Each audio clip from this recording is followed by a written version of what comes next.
नमस्ते and welcome सबैजनालाई मेरो लास्ट भिडियो चाहिँ मेरो रोयल एनफिल्डको रेस्टोरेसन प्रोसेस हालेको थिएँ।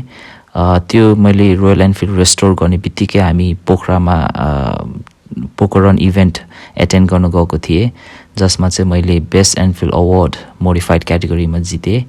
लकी इनफ BMW, जावा र केटिएमको राइडर्सहरूले भोट गर्ने अवसर दिएको थियो।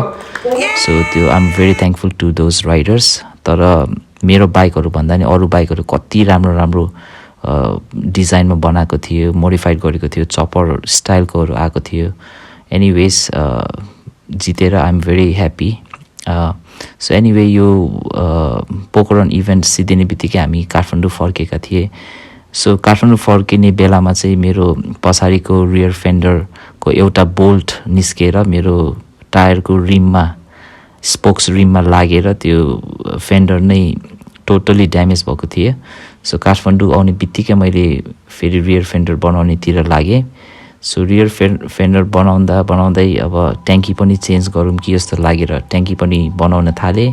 ट्याङ्की र रियर फेन्डर गर्ने प्रोसेसमा लाग्दै म्याट ब्ल्याक चाहिँ मेन्टेन गर्न गाह्रो हुन्छ भनेर मैले ग्लस ब्ल्याकको पेन्ट थिम गर्न सोचेको थिएँ। सो यो भिडियोमा चाहिँ मैले अब यो प्रोजेक्ट कसरी कम्प्लिट गरेँ भनेर देखाएको छु। इन्जोय गर्नुहोस् होला। Thank you.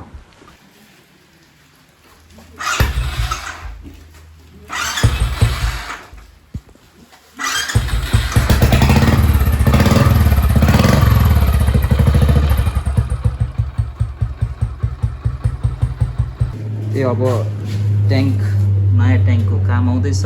मडगार्ड यो नयाँ, यो चाहिँ पुरानो ट्याङ्क हो क्या अरे मेरो।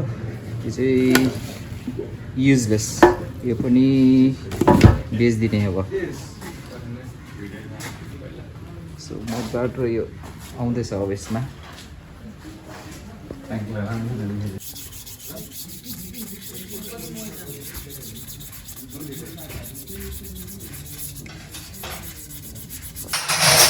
टुल बक्सको काम चाहिँ के भयो भने टुल बक्स निकालेर फालिदिनु राखेको। सो यहाँ चाहिँ एउटा प्लेट हुन्छ, खाली नदेखोस् भनेर। प्रब्लम चाहिँ के आयो भने टुल बक्सभित्रको यो फिल्टर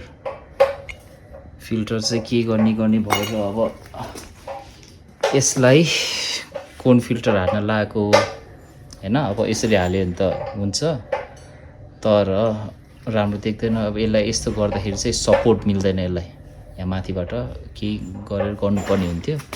सो यो आउट गरेँ।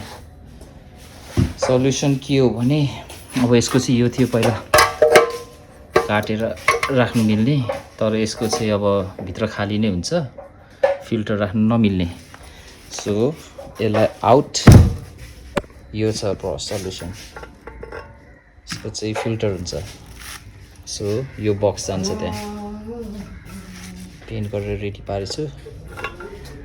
सो त्यो चाहिँ यहाँ जाने भयो अनि फिल्टरको प्रब्लम सल्भ। आजको काम सिक्यो। Paint to different tone but मिलाउँछु आउँछ।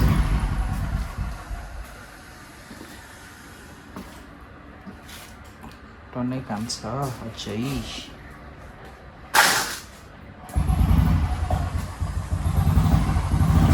यो चाहिँ यहाँ हुनुपर्ने ट्याङ्कीमा अलिकति स्पेस नभएर माथि राखेको। अब यसलाई अर्कै ठाउँमा राख्नुपर्ने छ। त्यहाँ चाहिँ मन परेन मलाई लुक्स।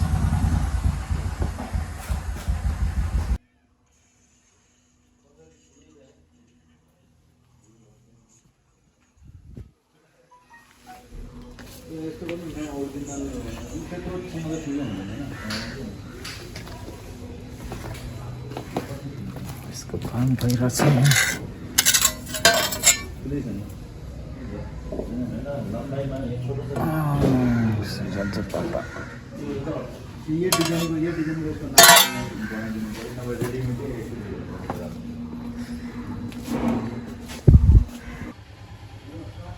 ओके, सो साइड बक्सको साटोमा यो प्लेट बनाएको छु। सरी, साइड बक्सको साटोमा अब यो प्लेट हाल्न लागेको। Headlight on off switch, engine start. यसको चाहिँ अब अलिकति एउटा बक्स जस्तो बनाउनु छ हैन ठ्याक्क यत्रो डिप यसको काम भइरहेछ अहिले चाहिँ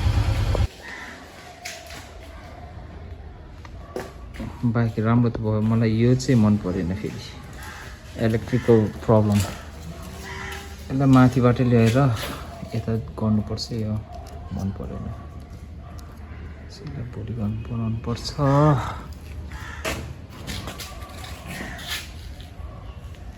सो हिजोको प्लेट यो अन अफको यस्तो बनाएको छ so protect from rain and dust घाम पानीबाट जोगाउँछ तार आउने सो यो हुन्छ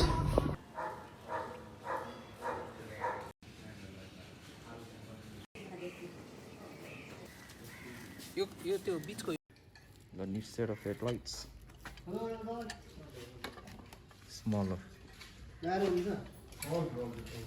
अहिलेको लेटेस्ट मोडहरु चाहिँ के हो भने यो हेडलाइट चेन्ज गरेको छु मेटलको युकेबाट अमेजनबाट मगाएको राम्रो छ सानो चिटिक्क परेको अनि अर्को भनेको यस यहाँको मेरो त्यो इन्स्ट्रुमेन्ट क्लस्टरहरु भने स्विचेसहरु सबै निकालेर फाल्दैछु सो यतापट्टि केही छैन जस्ट एक्सिलेटर मात्रै यो एक्सिलेटर पनि युकेबाटै लिएर आथे एल्युमिनियमको अनि यतापट्टि चाहिँ सानो अर्को ढिक्का यहाँको ढिक्का फाल्दिए so horn high beam low beam अनि लेफ्ट राइट इन्डिकेटर्स अगाडि केही छैन जस्ट स्पिडोमिटर मात्रै अनि त्यही हो त्यो यहाँको पहिलाको उतापट्टिको इन्जिन स्टार्ट स्विच यहाँ सारेको छु engine start high beam headlight on and off त्यति हो हजुर अरु त केही छैन यहाँ धेरै मोड गरेको